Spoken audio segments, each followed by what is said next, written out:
Je voudrais donner la parole à François Dagneau pour une explication de vote. Vous y avez bien sûr droit, et en tant que maire du 19e arrondissement. Oui, merci Madame la maire, parce que notre conseil d'arrondissement a adopté un vœu alertant sur les perspectives tristes de cette rentrée.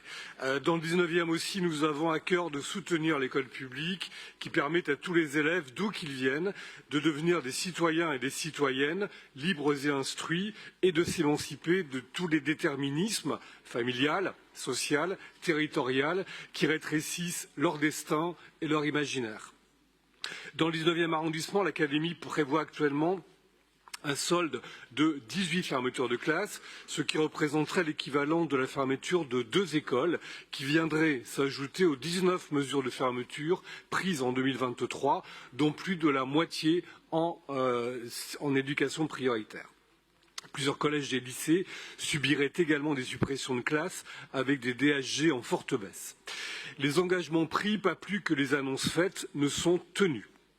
L'Académie de Paris avait pris l'engagement de ne pas fermer de classe 2 années consécutives dans le même établissement, mais elle prévoit pourtant 5 fermetures dans des écoles déjà touchées à la rentrée dernière.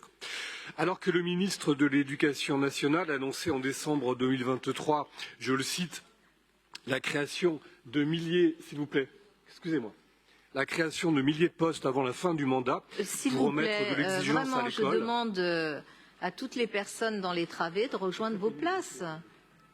On peut s'écouter poliment, les arguments échangés font progresser tout le monde. Hein. Merci, Monsieur Dagneau. Merci. Pardon. Alors que le ministre de l'Éducation nationale a annoncé donc en décembre 2023, je le cite, la création de milliers de postes avant la fin du mandat pour remettre de l'exigence à l'école, les mesures de suppression de postes proposées par l'Académie de Paris apparaissent en contradiction avec les propos des ministres successifs, alors même, ça a été rappelé par différents intervenants, que toutes les études produites en sciences de l'éducation démontrent les effets positifs d'un nombre réduit d'élèves par classe, qui reste aujourd'hui en France un des plus élevés de la classe européenne. Les grands oubliés de cette carte scolaire, ce sont évidemment les élèves à besoins particuliers. Là aussi, l'Académie avait pris l'engagement de poursuivre leur accompagnement, élèves allophones ou en situation de handicap. Mais nous constatons à regret que cette carte scolaire 2024 ne prévoit aucune création de poste de RASED, ce que nous regrettons profondément. La conjoncture démographique nationale, ne l'oublions pas, qui sert de prétexte à ces mesures régressives, représente justement l'opportunité de repenser l'école, de repenser les enseignements, de renforcer les moyens alloués à l'école publique dans une approche moins verticale, laissant plus de place aux pédagogies ouvertes et innovantes. Dans une société qui doute et se fragmente, dans nos quartiers populaires et mixtes, l'école publique, nous le savons, est l'une des dernières institutions vers laquelle les citoyens ont encore confiance, et cette confiance ne doit pas être entachée par des décisions qui iraient à contretemps de notre exigence de justice et d'égalité.